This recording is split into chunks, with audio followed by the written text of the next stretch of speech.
बखान हो, गजब के ब्यूटी देले बारे भगवान हो।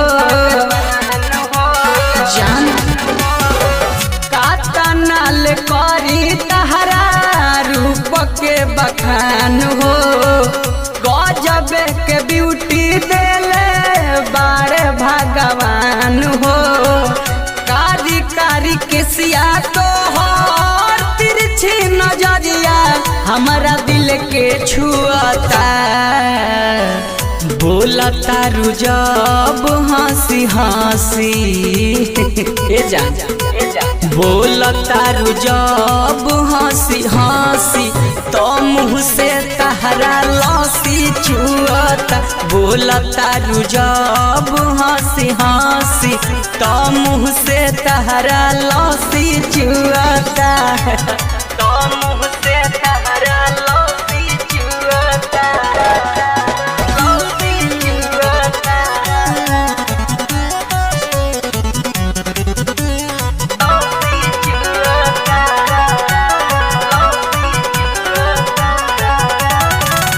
गोरे गोरे गलिया जैसे फुलावा गुलाब हो, दुनिया में कतही तोहर बाबे ना जवाब हो। हाँ, गोरे गोरे गलिया जैसे फुलावा गुलाब हो, दुनिया में कतही तोहर बाना जवाब हो।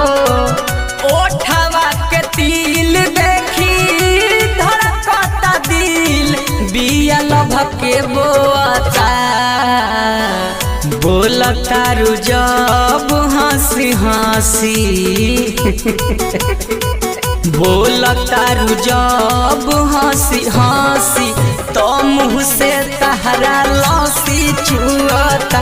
बोलता रु जब हंसी हंसी तो मुँह से तहरा लौसी छुअता।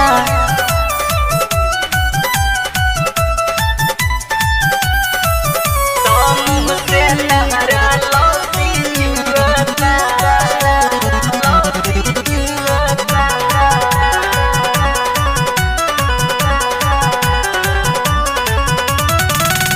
चमकेला चेहरा जैसे सोनावा के पानिया, कहेरा जुरा जा हमार बन जा तू कनिया। बन जा तू चमकेला चेहरा जैसे सोनावा के पानिया, कहेरा जुरा जा दीपक बन जा तू कनिया। यहिया से देखलस चंचल तहिए से कहियो रतियों में न सोता। बोलता रु जब हंसी हंसी